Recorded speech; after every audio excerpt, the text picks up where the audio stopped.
Now, in my case, part of the reason I got interested in this when Len asked me to create it was I looked through all the paperwork I had, and I had this copy of a warranty deed of my grandfather's farm, and it's signed February 15th, 1921, and it's the only thing he wrote, the only thing I got that he wrote. Now, I mean, you ask 1,000 people, what would you like to have from your parents or grandparents? Something. 5 pages, 10 pages about their lives. Of that 7 billion people in the world, hardly nobody writes anything. So, Len Wild, the guy who beat me into doing this, said that when people pass away, it's like a library burning down. And if they don't write anything, then there's nothing to show that they were even around. The other document I have, which I liked when I was preparing this, was the marriage certificate of my mother and father. And this is dated September 1936, and neither one of them wrote anything about their lives. So what we got is we got this wealth of potential information, and nobody wrote a thing about what they did. I mean, even if someone wrote 10 pages, and if you inspired them to write 10 pages, that would be a major thing that you contributed to their lives and to the lives of people who would read what they put together. Now, here are the 3 things that people who write life stories get out of this. They show people more about their personality. They show people more about the experiences that they've had, because everything else is just oral communication, and you lose most of it because you forget it. And then the last one, which I really like that if people write, is wisdom. They present wisdom about their lives, which none of their grandkids or children are going to know a thing about if they don't write it down.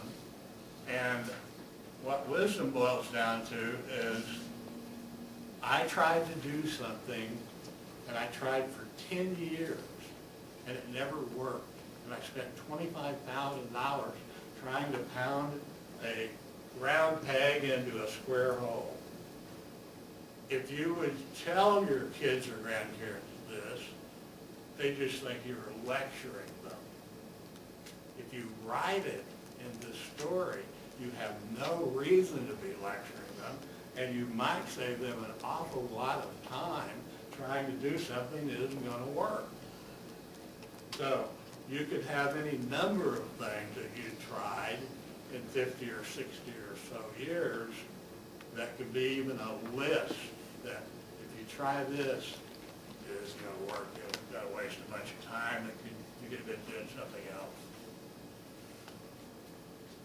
Now, the other thing that I like about the life story being written is to write, people must think, and if they're thinking, it relieves stress. And there's so much stress that needs to be relieved. So if they get involved in writing, they aren't thinking about something that happened 25 years ago that they can do nothing about now because it's already too late. That also breaks the chain of thinking about the same thing over and over and over and over, and never quitting. Now, truly, what most people that I have done this presentation for, and I've done it probably about 50 times now, is they see it as one of the most fun, greatest things that they've ever done. Because once they get started and and they start digging up memories, and they look at photos, and they get their relatives to bring these in, and their kids to bring these in, and everybody gets involved. You actually have some kind of family continuity that you don't get any other way that I'm aware of. So if you get your grandkids to read 10 pages of what you wrote about when you were 10 years old, and you talked about your dog, and you talked about where you live, and you talked about your friends, and you talked about the toys that you had, which were made out of wood. Who in the world would want to play with toys made out of wood, or playing with boxes? Crawling in boxes, remember stuff like this? You get the kid involved in asking questions. And once they start asking questions, then they become more inclined to help you put the story together.